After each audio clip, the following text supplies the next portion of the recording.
Matatandaan nitong nakaraang linggo lamang, lalong uminit ang tensyon sa pagitan ng Pilipinas at China sa West Philippine Sea matapos magkabanggaan ang mga barko ng China at mga barko ng Pilipinas na papunta sana sa BRP Sierra Madre sa Ayungin Shoal upang magsagawa sana ng resupply mission.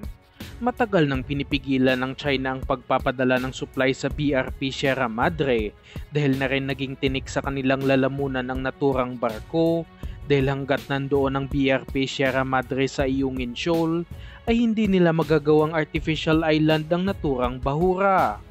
Sinisi din ng Chinese government ang Philippine Coast Guard sa nangyaring banggaan sa West Philippine Sea dahil ilang beses na umano silang nagbigay ng warning sa ating mga vessel, ngunit nagpatuloy pa rin sila sa paglalayag para sa resupply mission. Tinawag namang squatter ni Department of National Defense Secretary Gibo Chodoro ang China dahil iligal umano nilang inuokupa ang mga isla at katubigan ng Pilipinas sa iba't ibang parte ng West Philippine Sea at padami ng padami ang kanilang mga vessels sa ating territorial waters. Nagpatawag din ng emergency meeting si Pangulong Marcos kasama ang mga opisyalis ng Department of National Defense, pati na rin mga matataas na opisyalis ng hukbong sindatahan upang pag-usapan ang nangyari malapit sa Ayungin Shoal at kung ano ang magiging sunod na hakbang ng Philippine government. Hindi naman nagpapahuli ang Estados Unidos sa gulong ito at nagbabala mismo si US President Joe Biden sa Chinese government na handa nilang depensahan ang Pilipinas kung sakaling magkaroon ng armadong pag-atake sa ating mga vessels at dapat magdalawang isip ang China sa kanilang mga hakbang laban sa bansang Pilipinas. At bilang pagpapakita ng suporta sa ating bansa, hindi lang sa kanilang salita, kundi pati na rin sa gawa, nagpadala ang Estados Unidos ng kanilang aircraft carrier strike group sa Pilipinas at nagsagawa ng flight operations malapit sa katubigan ng Luzon gamit ang mga F-18 fighter jets at iba pang sophisticated aircraft ng US Navy. Magkasama ding nagsagawa ng patrol missions ang US Navy at Philippine Navy sa West Philippine Sea bilang tugon sa nagiging agresibong galaw ng China sa rehiyon. Makikita sa mga larawan na ito na magkasama ang Arleigh Burke-class guided missile destroyer na USS Dewey at ang BRP Gregorio del Pilar na isa namang Del Pilar-class patrol vessel ng Philippine Navy na magkasamang naglalayag sa katubigan ng bansa sa West Philippine Sea.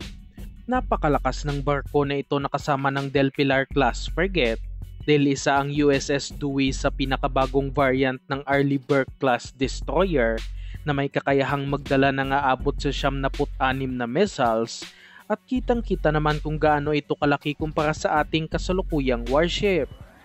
Ang USS Dewey din ang pinakaunang warship sa US Navy na nilagyan ng laser dazzler system na ginagamit laban sa mga aircraft at mga anti-ship missiles. Malaking mensahe laban sa China ang pagsama na ito ng US Navy sa ating Philippine Navy sa paglalayag sa pinag-aagawang teritoryo sa West Philippine Sea dahil nagpapakita ito ng mas malalim na defense cooperation ng dalawang bansa at handang tumulong ang Amerika kung kinakailangan ng Pilipinas.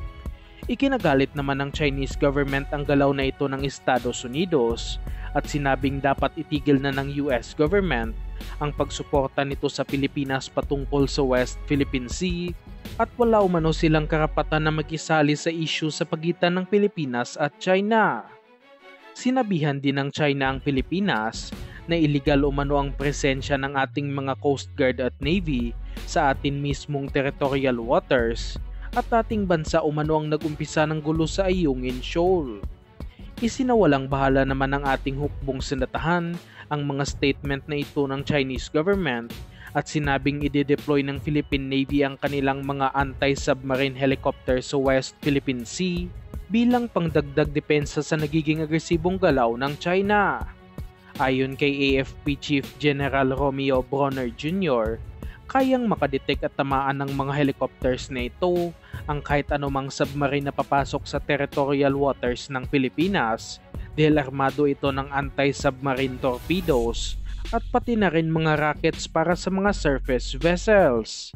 Napakalaking tulong umano ng mga ito sa pagbabantay sa West Philippine Sea dahil walang kakayahan ng ating mga unmanned aerial vehicles na nabili mula sa Israel na makadetect kung mayroong mga submarine na nanghihimasok sa ating teritoryo na malaking banta para sa ating mga warships na naglalayag doon. Inaasahang i-deploy ang mga anti-submarine helicopters ngayong Nobyembre at inaasahan din na magdaragdag ng vessels ang Navy sa West Philippine Sea.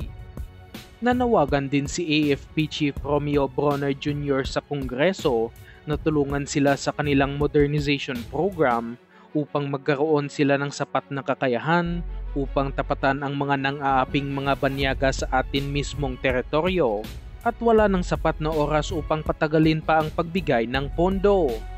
Dagdag pa ng general, kailangan na talaga sa ngayon na makabili ang Philippine Air Force ng mga multi-role fighters na matagal nang nakatenga ngayon sa AFP Modernization Program dahil na rin sa napakalaking pondo ang kinakailangan para sa mga nasabing aircraft.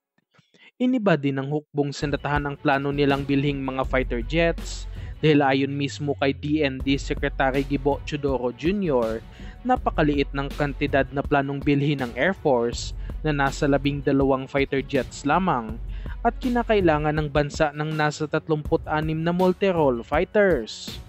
Umapila din ang sekretary sa Kongreso na kailangan nila ng nasa lagpas 100 bilyong pisong pondo para sa susunod na taon upang unti-unti na nilang mabili ang kinakailangan ng hukbong sandatahan, kasama na rin dito ang mga karagdagang warships. Nagpahayag naman ang Estados Unidos, bansang Japan at pati na rin ang Israel na handa nilang suportahan ang modernisasyon ng Philippine military at nagsabi na rin ang mga ito na handa silang mag-donate ng mga armas sa Pilipinas bilang dagdag pwersa na rin habang hindi pa dumarating ang mga in-order na military assets.